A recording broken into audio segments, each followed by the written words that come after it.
I'm Marcus Smith, and this is Constant Wonder. Join me on a quest to find awe and wonder in all nature, human or wild, vast or small, encounters that move us beyond words. I still remember how hideously pathetic the fish looked. I couldn't unsee them. They appeared to be in such a plight. Spawning carp, terribly belabored in their upstream struggle, or perilously stymied, or dead. I think nearly half of them actually were already goners. The river bottom and the banks were so choked by them, the current so low, that their bodies were only partially submerged. Many of them were stranded on stones, heaving slowly now and then in sheer futility, their fins splayed out wide. Salmon spawn and die, that's their natural way. Carp aren't supposed to do that, and I won't even try to convey the smell. I'm taking you back here to something I saw in the mid-1980s. I was still a college kid in the city of Provo, Utah. I had just barely discovered that there even was a river that ran through town. And what's more, not once in my undergraduate days had I come within a mile of the vast but shallow lake that the river empties into, Utah Lake. Never even got close to it. People had told me there's really nothing down there, don't bother.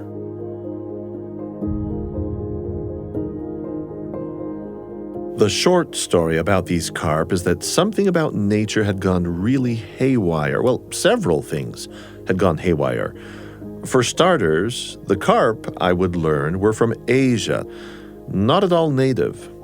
They wouldn't have been gruesomely dying here in the first place if their ancestors hadn't been brought from overseas. So successfully had they reproduced that now there were simply too many of them for the Provo River and for Utah Lake, for that matter. But this carp mess isn't even half of our big story. Maybe you're wondering, just how much gore does Marcus really want to dwell on here? Well, I can promise you, there's good news in this episode of Constant Wonder. Very good news indeed. We routinely call this podcast a quest, the holy grail being awe or wonder. And as I take you now along with me to Utah Lake, you'll sense multiple strands of awe, from the remarkable rescue of an endangered species that these carp nearly killed off, that's a fish called the June sucker, to the restoration of a severely compromised freshwater lake, to the excitement members of local communities have discovered for the diversity of native life in these marshes and wetlands, an ecosystem worth saving. This episode is a multifaceted account because Utah Lake is a multifaceted place, and the awe will emerge for the reasons I've just mentioned and in the voices of our several guests.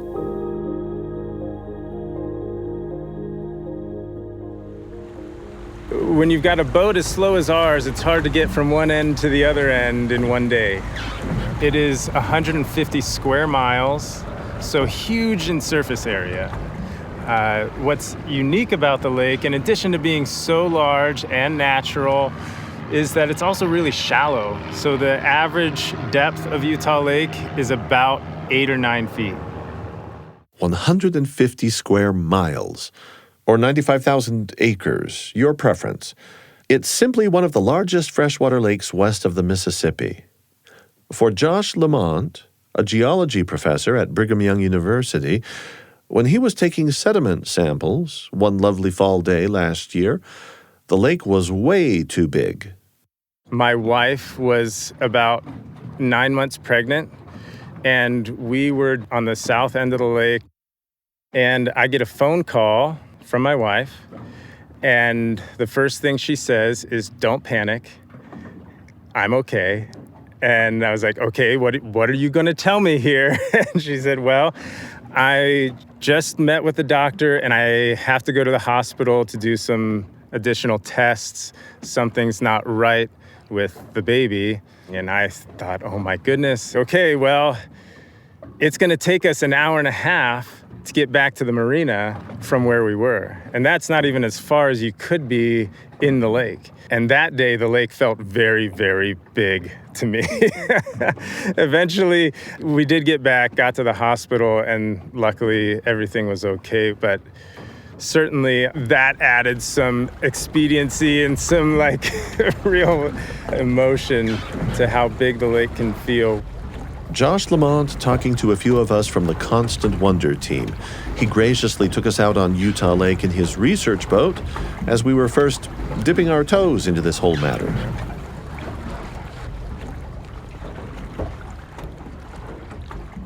Utah Lake is so big, people flying into Salt Lake International from the south sometimes mistake it for the Great Salt Lake. But Utah Lake, unlike its briny neighbor to the north, is home to fish, tons of fish. Before Europeans arrived, and before the carp, 13 species of native fish flourished here, and their presence was no secret to indigenous peoples. The fish were indispensable. One archaeologist has described the marshlands on the east side as having been a prehistoric grocery store for those early peoples. Fishing villages lined the banks of the Provo River near its delta. Every year, in late spring, spawning fish would come upstream from the lake. This was a time of intense industry for hundreds of people, as fish were hung on racks to dry against eventual winter, a rhythm of life. Enter European settlers, who took an even more aggressive and ultimately unsustainable approach toward this vast and gracious food resource. Josh Lamont describes one of the first major challenges that these newcomers posed for the lake's well-being, among which settlers were the covered wagon pioneers of the Great Mormon Exodus. The lake served as a lifeblood and really saved some of the early pioneers when they first settled here in Utah Valley and Utah more generally. In part, that's because of the great fishery that this was. Being able to survive through the winter on the fish in Utah Lake saved the pioneers. As a way to improve or enhance the amount of fish that they could get out, at some point they thought it was a good idea to introduce the Asian carp, which has been one of the largest problems with the lake ever since. Carp outcompete every endemic species. They churn up the bottom sediment. They also take your average carp. The way it eats is a bit like a gluttonous pig rooting in the mud. It rubs its body along the lake bed, tears up everything growing there, sucks in mouth after mouthful of muddy water, holding whatever plant material it has captured against the roof of its mouth to extract everything it can use, discarding the rest. And with enough of these scaly, voracious pigs in action in the wrong environment, the carp have just completely changed the lake bed. And there's just huge numbers of them. Which brings us now to the June sucker, a native fish, one of the many species that fed native peoples and early settlers alike. It's important to note here that the June sucker lives only in Utah Lake, nowhere else in the world. Let's go back to that lake bed vegetation. June suckers need it to hide in while growing to adulthood. But the carp are busy vacuuming it all up, mowing it all down. But lest we single out carp as the only culprit that has taken a heavy toll on this ecosystem, in World War II, the federal government commissioned a steel mill on the banks of Utah Lake. That smelter's slag was pretty merciless on water quality, and another offender, agriculture. Farming and ranching near the marshy margins of the lake with their effluents from cattle and chemical fertilizers. All of this increased levels of nitrogen in the water, leading to algal blooms. These algal blooms have also been exacerbated by warming summer temperatures of the last several years. And though I hate to mention it in polite company, I probably need to list raw sewage here, injected into the lake until the 1950s. So a big picture comes together here. An ecosystem that once fed native peoples and settlers could no longer live and breathe the way it once did. In a way, the story of Utah Lake is the story of a paradise lost. But as I hinted earlier, it's also a story of rebirth. Recent decades have seen governmental agencies, local landowners, and just plain average citizens working to revitalize the dynamic natural systems of the lake. What we're seeing today is a steady, concerted, and successful remediation, not only giving a shot in the arm to regional flora and fauna, but also bringing enhanced opportunities of enjoyment for us humans. I told you there'd be good news. With the right information, you get to see it as a special place. There isn't a body of water exactly like it anywhere else in the United States. What's unique about this lake is that it's a remnant of Lake Bonneville. And Lake Bonneville was here during the Pleistocene when it was cooler and wetter in this area. You know, we're talking 20,000-ish years ago, when if we were where we are today, we'd be covered in about 100 feet of water.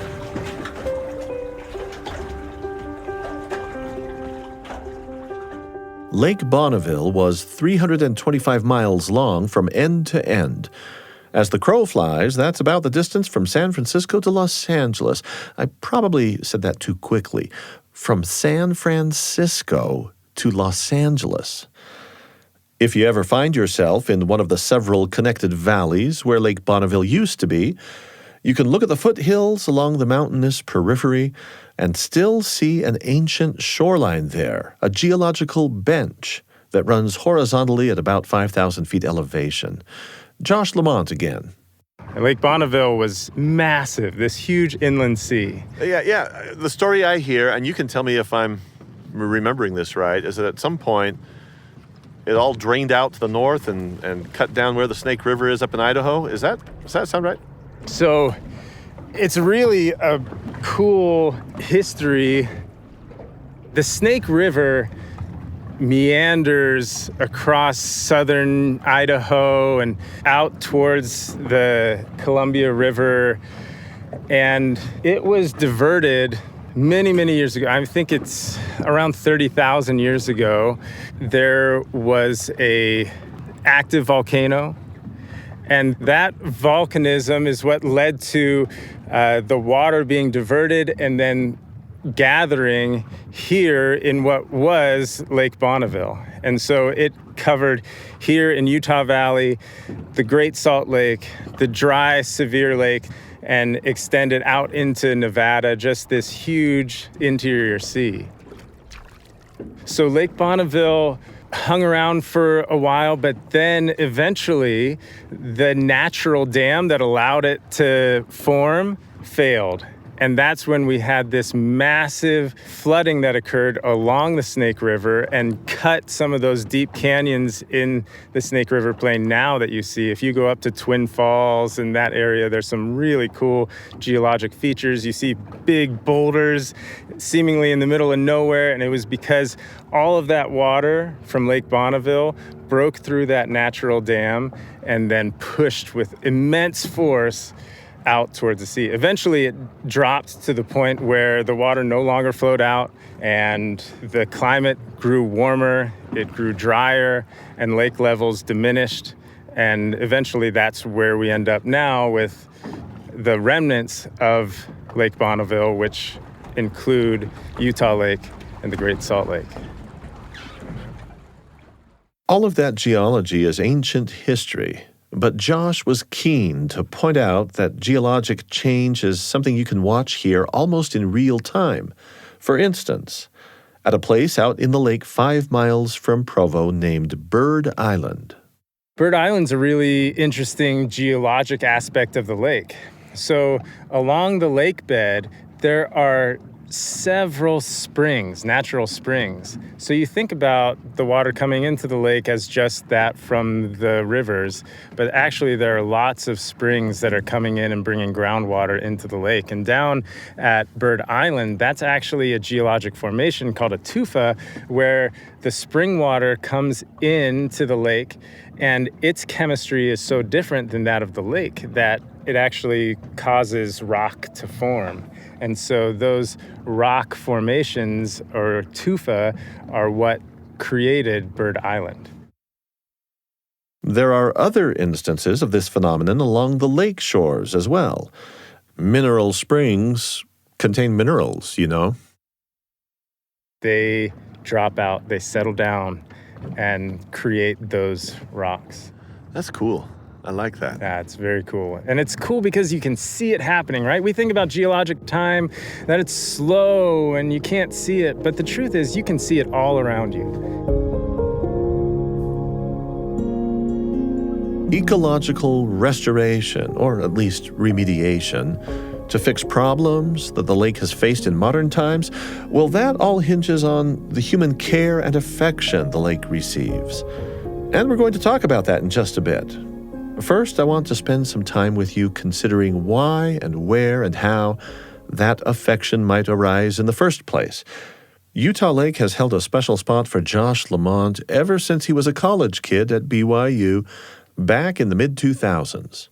I first grew to appreciate it when I was an undergrad, and I was stressed, and I wanted to get away from campus. Neither of my parents went to college, and so they couldn't help me, and I didn't know what I was going to do, and I was broke, and I was like, I'm going to quit, because this is hard, and I don't know how to get out of it.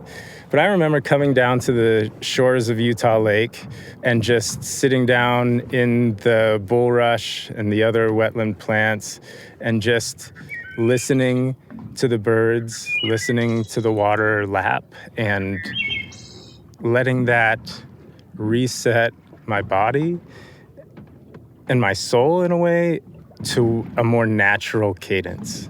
Something that was slower, that brought me down, that helped me see the forest for the trees. Lack of a better metaphor. Yeah. Not many trees around here where we are at the moment.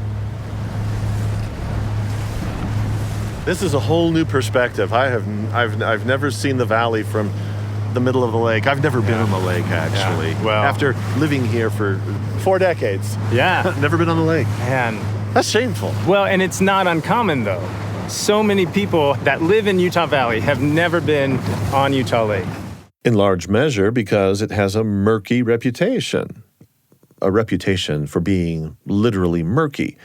I know this personally because that's how everyone described it to me when I first moved to Utah from California. Don't bother going there, they would say. Well, apparently a lot of people thought it should be deep and crystal clear, an alpine lake like something you'd see in Glacier National Park. Utah Lake is a basin bottom lake, which means that it is within this interior basin, and this water comes here, eventually ends up in the Great Salt Lake, and that's its terminal location. The water's not going anywhere other than evaporating from that point. In fact, about 60% of the water that enters Utah Lake is lost to evaporation.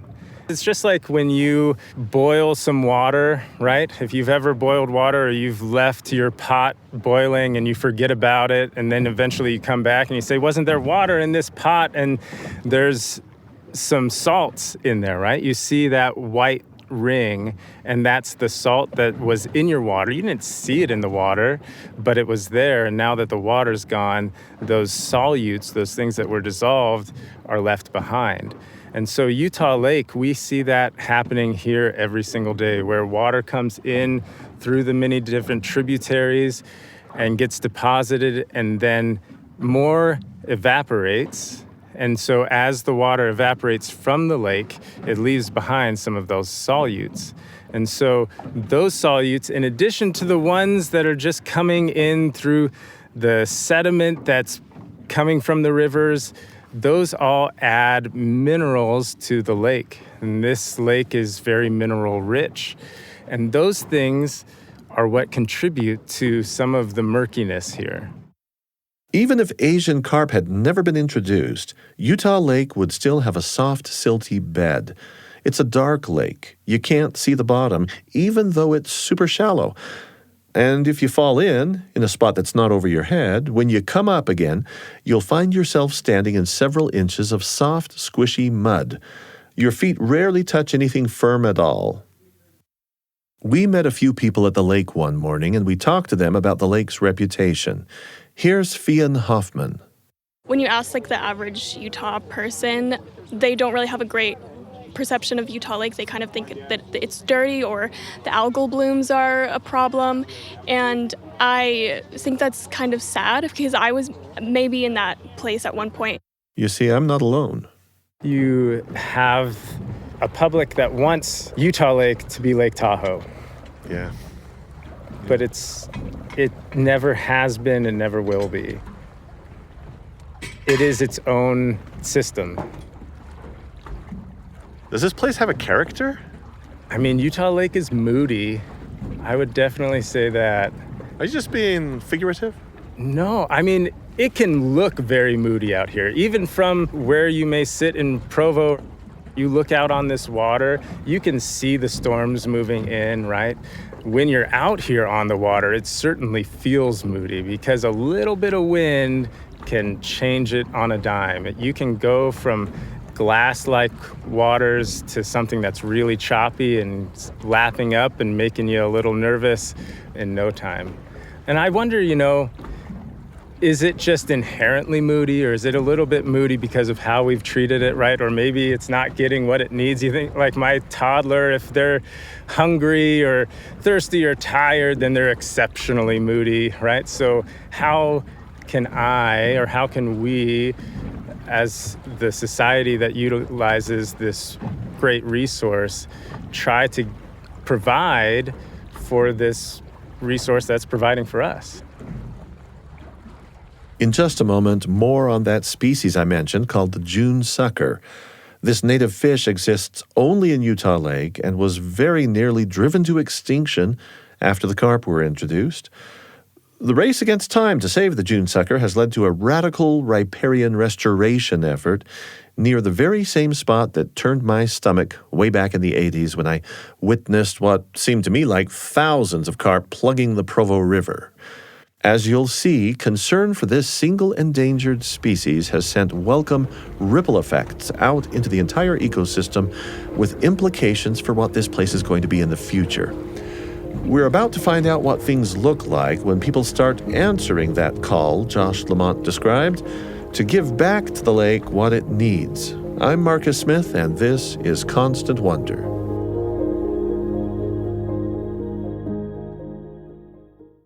Growing up, I really didn't even know anything about it, but it's really become very dear to my heart. I've spent a lot of my career working with this fish. It's only found in Utah Lake. It's the only place in the world where it occurs naturally. Michael Mills is Executive Director at the Utah Reclamation, Mitigation, and Conservation Commission. Like the June sucker, Mills is native to Utah. The reason it's called a sucker is its mouth is typical of other species of suckerfish. But the June sucker, instead of having a mouth that's down underneath its chin, its mouth is clear up on the end of its face, kind of where its nose would be, more like a trout. And that's because we've observed this feeding behavior where they're not out sucking things off the bottom of the lake. They actually feed up in the water column and are more of a filter feeder. So if the fish isn't a typical sucker, what can you tell us about the June part? Historically, during the month of June, the adults would swim up the Provo River, and it was a pretty dramatic event because you would have tens of thousands of June suckers coming out of Utah Lake and swimming upstream through the Provo River. There's all kinds of descriptions, and these are fairly common in the fish world, of you could cross the river by walking on the backs of June sucker. It was pretty dramatic. They grow fairly large. When they reach adulthood and start spawning, they're usually about 12 to 15 inches. And then once fully grown, they can reach lengths of 28 to 30 inches long. The adults can be quite heavy, especially the females, as they are kind of burdened with eggs that they swim up the river to lay. They can weigh upwards of 5-6 pounds. They were used as a food source for European settlers that came to the Utah Valley, but ended up being listed as endangered in 1986 due to a variety of impacts. One was overuse, where so many people had taken them from the river during spawning that it really had impacted the adult population. Non-native fish that were stocked into Utah Lake to provide for fishermen had some negative impacts. Another really big factor squeezing the June sucker out of existence was construction in the late 1920s by the U.S. Army Corps of Engineers. Dikes were built intended to contain and channelize the Provo River where it approaches and then empties out into Utah Lake. The idea was to drain adjacent wetlands and also capture a lot of water upstream for agricultural irrigation elsewhere. A broad, marshy delta that for millennia had sheltered the June sucker hatch was no more. This lack of water really impacted the spawning run because so many years it would get to June and the river was already going dry because water was being taken for irrigation and other needs. And so in 1986, it was estimated that there were fewer than 1,000 June sucker remaining in Utah Lake. Once the sucker was officially listed as endangered, the Utah Division of Wildlife Resources established hatcheries to raise spawn to bolster the population of this species. Melissa Stamp is projects manager for the Utah Reclamation, Mitigation, and Conservation Commission. We caught up with her one Saturday morning as she was leading a tour of a wetland ecosystem near the lake and river. She quizzes her tour group about what they might know about the overall effectiveness of the hatchery efforts. As recently as 1999, the estimated population was several hundred, is all. And does anyone have a guess how many adult June sucker we noticed coming up the river this spring? 50. Add some more zeros. It was in the thousands. There were more than 6,000 individual June suckers that when they put them in from the hatchery, about 20% of them will have a tag, a passive integrated transponder, PIT tag it's called. And then we have these antennas out in various parts of the river that will pick those up. It's kind of like if anyone goes skiing and you go through these little readers that let you get on the lift, kind of similar technology. And so 6,000, and that's only 20% of the fish are tagged. And so it's on the order of 30 to 50,000 fish in the population now. The hatcheries are able to raise fish to a size that can survive in the lake. But just like with monarch butterflies, you always have to think about each new generation needing to cycle through. You have to think about the babies. For each new generation of larval fish to be successful, you got to have a Goldilocks zone, not too little water and not too much. A few years ago, Michael Mills was involved in efforts to regulate the seasonal fluctuations in river volume. What if the spring and summer snowmelt is too little one year or too much in others? Because of the dikes and the irrigation that we've talked about, sometimes the last miles of the river have been reduced to a trickle. We saw a very positive response from June sucker to having more water available, larger spawning runs, more larval fish being produced, but these larval fish didn't have any habitat that would support them. The river would just dumped right into Utah Lake, and so all these larval fish coming down the river just kind of being forced out into a lake where there's numerous predators, not really a transition zone.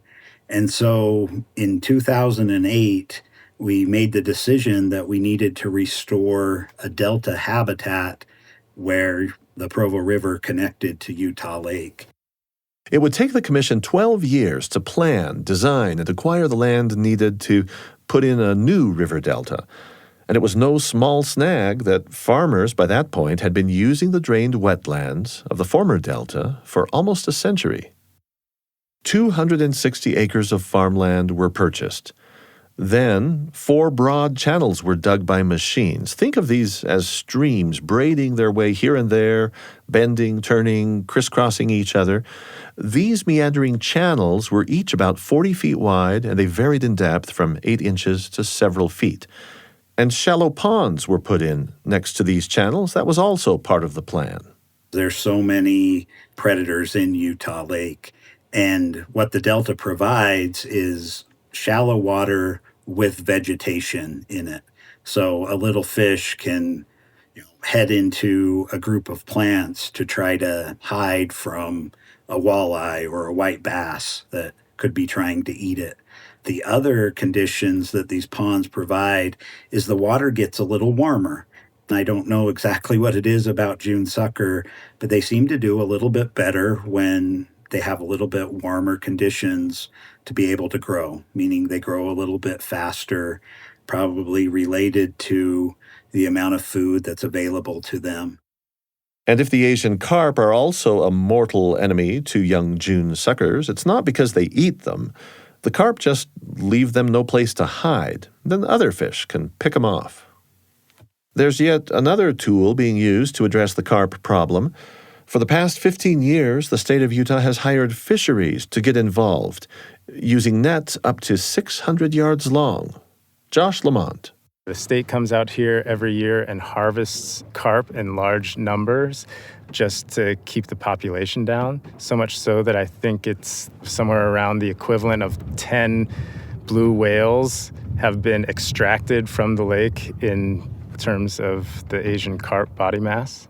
That represents a 75% reduction in the carp population.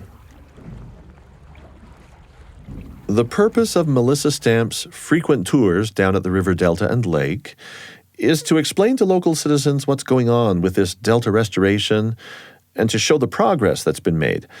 After the tour, many of the attendees stay on to help her replant the delta with the vegetation that the June suckers will then take cover in as they grow big enough to head out into open waters. The Delta project is still under construction, slated for completion in 2024. That's when the public will be able to kayak or paddleboard through the Delta. But for now, it's off limits, except for official tours and volunteers helping out. On the morning that we visited, people of all ages had signed up to help, including this 3rd grader. When I first came here today, I didn't want to go, but now I am actually happy that I'm here.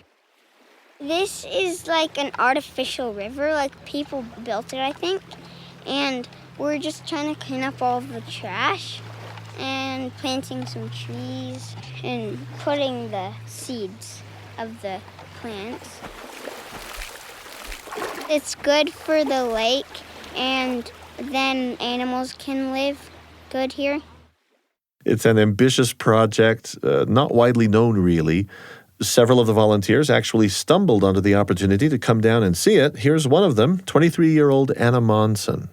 I was on a walk with my family, and we passed by the Delta, and we're like, oh, I think we're trespassing now, actually. Oops. And I didn't even realize it was here, and construction started 2020. I don't live very far away, so we were just blown away by how did we not know this existed? Another regular volunteer at the Delta is BYU professor Ben Abbott.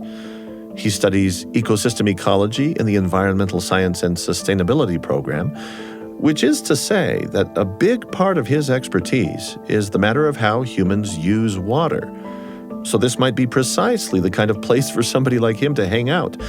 But a certain group of commercial developers begged to differ and saw him as a meddler.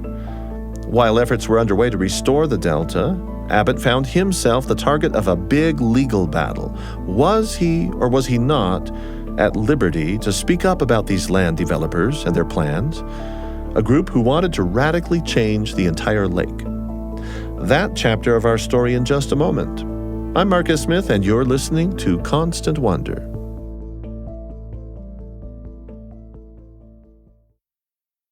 given that many locals for decades have been wholly unimpressed by Utah Lake. You need to know that someone like Ben Abbott has the perfect temperament to speak up for it. I want to set the lake and its ecosystem aside for just a moment to help you understand what kind of guy he is. Ben Abbott's office on the BYU campus is lush, not lavish, but lush, as in plants, stacked on nearly every horizontal surface. But if you look closely, most of these plants are not symmetrical. There are some with stems missing, leaves missing, others have aerial roots snapped off, awkwardly lopsided plants. Remember that old Rudolph Christmas special featuring the island of misfit toys? Well, Ben Abbott has the office of Misfit Plants. He began collecting them after a conversation with one of the building managers. Her name was Wendy. She told him how bad she always felt throwing these damaged plants away. That resonated with me. I feel the same way because this is an organism that's trying to survive, and we've put it in a really difficult environment, right? A climate-controlled building. And I actually think that it's a real privilege to be able to see if we just give it space and time rather than demanding that it looks perfect all of the time. I mean, think about ourselves. I certainly do let's not get personal. Yeah, right now you can probably smell me from across the studio here. But I don't always have my things together. And if we have this unrealistic expectation of one another and of the beings that we share this planet with, that they always have to be the most charismatic ones, those are the only ones worth saving, then we damage our home and we damage ourselves. I've had this thought many times at the end of a long day where I didn't accomplish what I wanted to. I look around and see my plant friends and think, you know what, they grew a little bit today.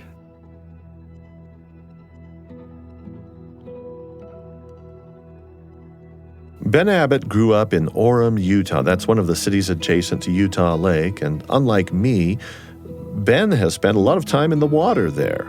He describes going there as a teen.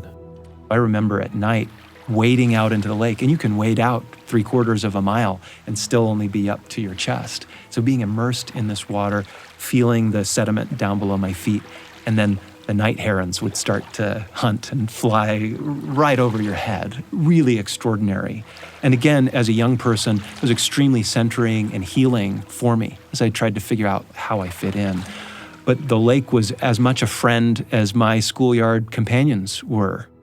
Ben would grow up to study water systems, as I mentioned, and eventually took a job as a professor at BYU in 2017.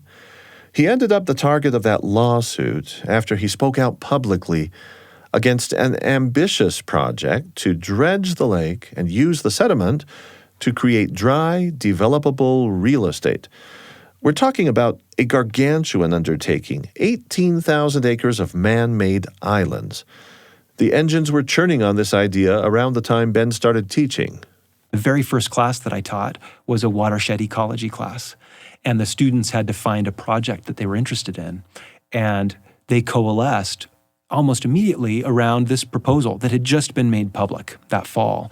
There was a group, including some of the developers who'd built the Dubai Islands, the Palm Islands. They wanted to do the same thing here, but 14 times larger than those Dubai Islands, the world's largest artificial island chain. When I heard about that years ago, I thought it was, well, not pie in the sky, but I guess pie in the lake. I just thought it was impossible. Absolutely. It was really a difficult issue to start engaging on because many people who understood the lake, the natural resource managers, the researchers, the people with a personal connection with the lake, they understood that this wasn't a feasible thing.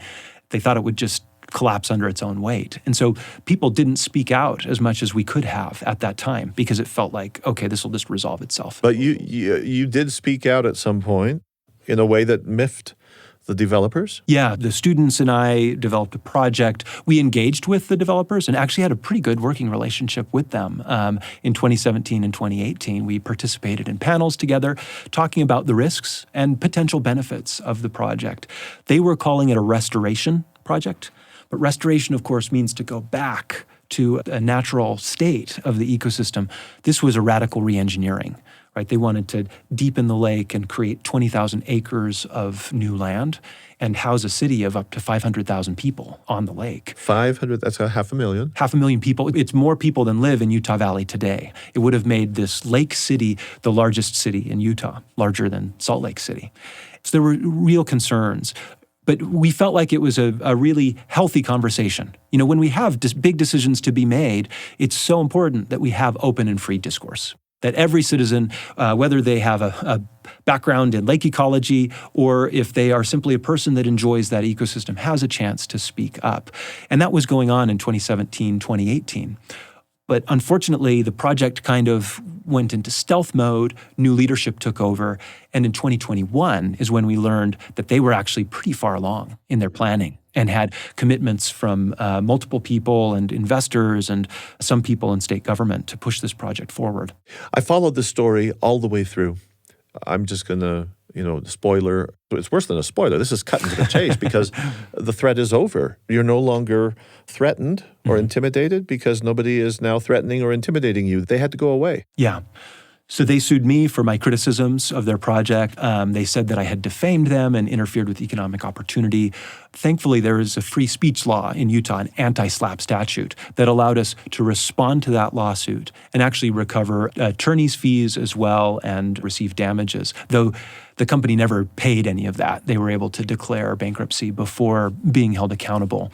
But thankfully, our community came together and we had people from every possible political persuasion that came out. 10,000 signed a petition encouraging the state to be more careful in how they manage Utah Lake and stop this project.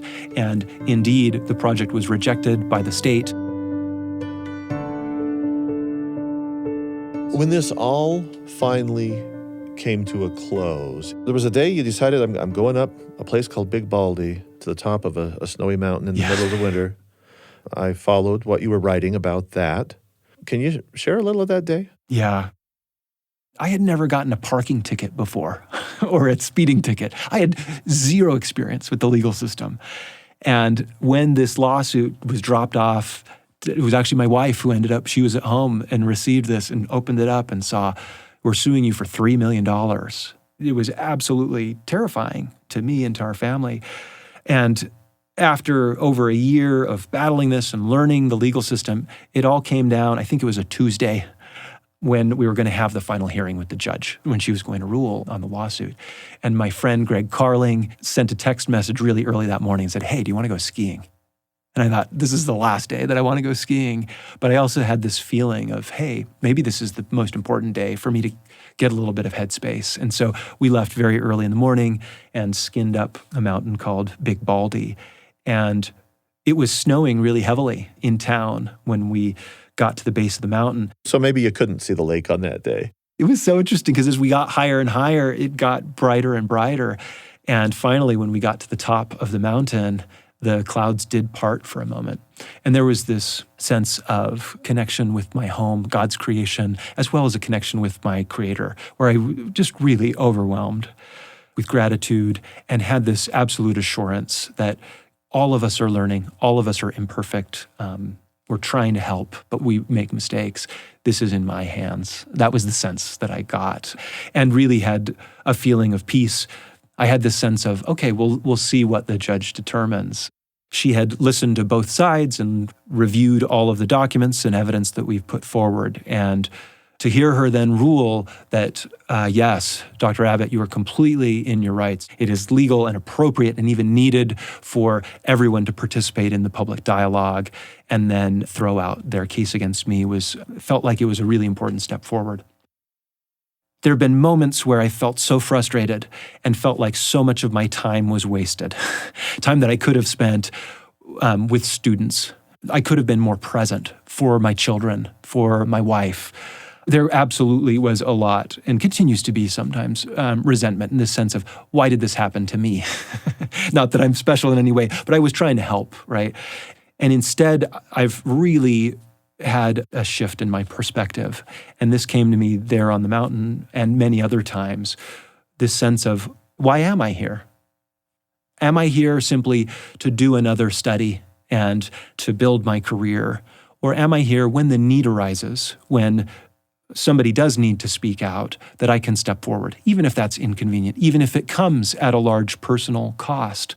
We aren't here just to always be comfortable. I feel very grateful that I was able to play a role in this battle. I feel so grateful for our community that's come together. And I believe, looking to the future, that we are prepared for the next challenge, because there certainly will be one.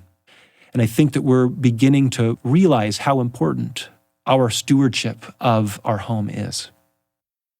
This high-profile lawsuit has been withdrawn, and the development company, Lake Restoration Solutions, LRS, is now defunct. It was a strange chapter in the history of the lake, and taking a little time to mention it here gave us the opportunity to point out the passion that exists in parts of the community for preserving this body of water. Concurrent with a lawsuit and its eventual resolution was the unfolding restoration project at the Provo River Delta. And I think I probably shouldn't leave you with the impression that this project itself was a kumbaya story, not by any means. It required the purchase of hundreds of acres from farmers to recreate the delta. And as I indicated earlier, this reclaimed land had been in farmers' possession for, well, I can safely say, at least 3 generations. Ben Abbott tells the story of his neighbors, the Robbinses. We ended up being their next-door neighbors when we moved to Provo. They are an old-time farming family, and they own a parcel down by Utah Lake. And the very first conversation I had with Marino, the father, he said, we were really actually quite upset when the June sucker was listed as an endangered species, because we were worried this is going to change where we can graze our cows. We might even have to not plow quite as much of our land to leave this wetland area by the lake. And there was a lot of resentment and distrust, right? This felt like the federal government's getting involved. Why would we do this? But over a period of about 25 years, the June Sucker Recovery Implementation Program came together. It brought farmers, water users, cities, individual businesses together and implemented this restoration project. And the landowners around the lake started to see the benefits of caring for the lake. The water quality was better. They actually will pump water from Utah Lake to irrigate some of our land. They could do that for a larger portion of the year since it wasn't getting clogged up with algae all the time. And Marino had this real change of heart. Now, he still says he doesn't love the June sucker. Michael Mills of the Utah Reclamation, Mitigation, and Conservation Commission told us about a key landowner who was essential to the project. Local landowners have been very skeptical. The main landowner we purchased the land from, I don't think he would mind me sharing his name, Dale Despain, he had placed his farm in a conservation easement. So he had already sold the development rights to it and was just basically grazing cattle out in a wetland. And he really enjoyed that. He loved that lifestyle. But, after several years of working with him, he agreed to sell a portion of his land that we're now using for the project. And he was a great steward of that land and continues to be a neighbor for us down there.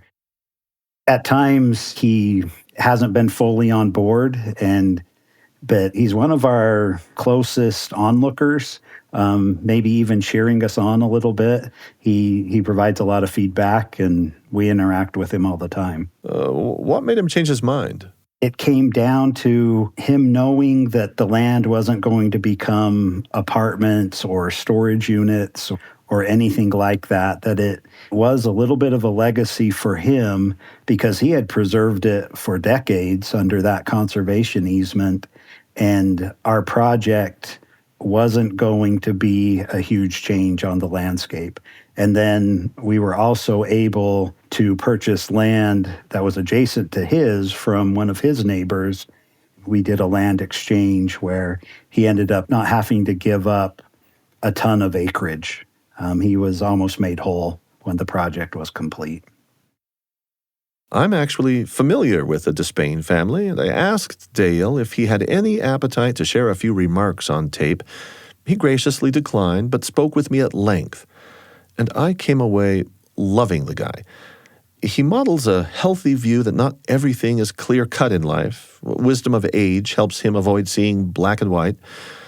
When it comes to the land we've been talking about at the margins of the lake, much of which he once owned, Dale weighs all the pluses, all the minuses, not just with moderation and civility, but I think with a genuine effort to understand every facet of the public discussion. With the Delta project nearing completion, we invited Michael Mills to disclose a little of where his heart is. Obviously, he's proud of this undertaking. After all, he's been working on projects involving the Provo River for at least 15 years. So what is his favorite place to visit along this river? It's a little bit ironic. So on the eastern edge of our project, there was the need to build a road in order to move people north and south through the valley. And actually, the best place for me is I love to go and stand on that road on the bridge that goes over the Provo River and then just look out to the northwest, and you can see this new river channel that we built that's full of water, and it goes down and hits this point at the start of the delta and just starts to fan out into different channels. There's ponds, and if you get down there in the morning, the sun comes up behind you and kind of lights the whole area up. There's birds flying over. You can imagine fish out there. And our vegetation still has a ways to go, so it's not the lush area it's going to be, but it's a great view to see the river leading to the delta and then Utah Lake beyond it, and that important transition area that the delta provides. It is by far my favorite, to just stand on that bridge and look out over the delta. Geologist Josh Lamont pointed out to me as we were just returning from that boat trip out on the lake that there's a reciprocal relationship, especially with a lake that suffers from a bad reputation. So we're sitting in the marina here at Utah Lake State Park. There are several boats that are launching right now, and we don't see that enough. We just don't see people out on the lake. And so the more people are on the lake and using the lake, the more people will appreciate the lake, and they have that opportunity for wonder. Even if you're out there wakeboarding, after you fall in, you're in the water for a few seconds by yourself in the quiet, and you can experience that. So I think the biggest thing for me is just to see people get away from this idea that the lake is dirty and it's not worth anything, and change that into an understanding of how unique the lake is and how lucky we are to have it. My name is Henry Jones. I come here every month to volunteer. I think one time we volunteered, we were planting trees along the shoreline. We were mentioning how when it's finished, when it's all grown up, how we can look back and say, hey, that was us. So the Provo River Delta restoration is a great success story. I mean, it's not even complete yet, right? But it's this great project that the Department of Interior and others have come together and tried to restore it back to the natural system that it was. And what's driving it, right, are those endemic fish, those fish that only occur here, the June sucker. And it's not just benefiting that fish, right? It benefits the ecosystem as a whole. And that includes us, right? As the people surrounding it.